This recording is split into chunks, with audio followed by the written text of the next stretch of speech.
why then do so many founders mess that up? Like where do they go wrong? Is it but to be clear, I think a lot of founders, they don't build a good product, number one. Two, they also don't know how to get traffic or where to find that traffic. So like what can great entrepreneurs do to find that sort of chef's kiss in between Apple-like success? It's the broken wheel of business. So the broken wheel of business, which is a framework that I've invented, Adam, and that's an obnoxious thing to say, but I'm only prefacing that because you're not going to Google it and find it. I'm going to do my best to try to explain it, and then maybe you can help me sharpen my explanation. If you think about the way that a sound, cogent wheel works, you have your hub, you have your spokes, and then you have the outer end of the wheel, and if it's a perfect wheel, it rolls, right? That wheel rolls. Well, your business starts with just a hub, so you're just this little knob. And then you build your very first spoke. So think about, instead of a wheel, you've got a nub and you've got a spoke.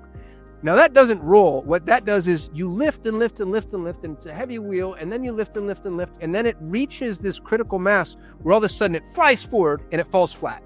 So, and the broken wheel of business generally from a chronological perspective follows the order that a customer story would follow. So you would, in the very beginning, when you start your window washing business, you have nothing to do but go out and get customers. And so the very first spoke that you build might be something like awareness or demand gen or traffic or whatever. And that you work and you build and you're pushing and you're pushing and you're pushing and you're pushing and it sucks. But then it reaches this critical mass where all of a sudden it actually starts to work and you get customers. But it falls flat because you have no, invoicing, onboarding, intake, all those things. So now you need to build your second spoke. And you can see where this goes. And so you build your onboarding and you build your second spoke and you build your fulfillment. And then you're pushing and you're pushing and pushing. And all of a sudden it actually starts to roll. But when it rolls, it falls flat because you have what? You have no ascension. You have no customer service. You have no backdrop. You have no returns department. So then you go build those things. And then you build and you build and you build until you have this little wheel. And the worst thing that can happen to you is you have a little wheel because then it starts to run so fast it outruns you. But then you have to build, and it's like changing the brakes while the car's on the freeway. You can't build the spokes in the exact right increments at the exact right time so that the wheel stays exactly round, right? You're building one spoke until it outruns the other spokes, and then you've got this lopsided wheel.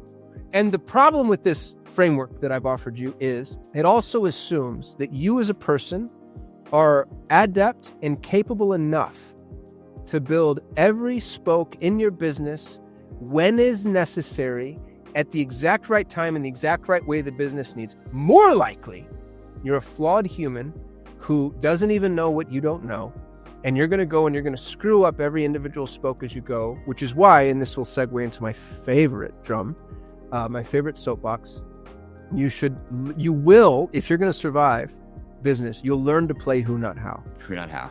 Who, not how. Because otherwise, all your spokes are things like, and I actually love your website, dude. You do such a good job at this. Like I went to school on the chore. I don't want to be an idiot when I'm talking to somebody.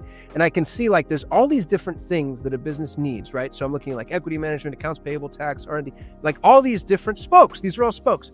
And so if you're a business owner and you're trying to do all this shit yourself, like, good luck. You're going to learn finance and operations and fulfillment and ascension and marketing. And, and there's no way. Or once you get smart enough, now you have to build your little wheel yourself. That's just what it is. That's why most businesses fail, because building that little wheel means you really do figure out each one of those spokes, even if you're not good at it. But once you put yourself in a position where your wheel actually rolls, which by the way, God bless you.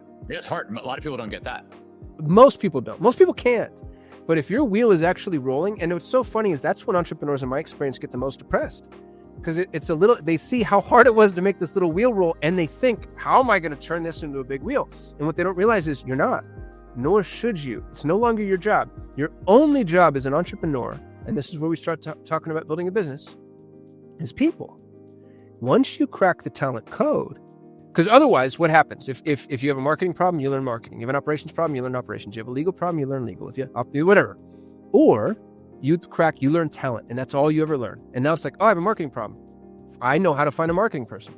Oh, I have a legal problem. I know how to find it. And then you begin to build your wheel, and the elegance with which you get to build your wheel when you're good at talent, I don't know of a better way to do it, and I don't know of a case study from an entrepreneurial perspective where this isn't true.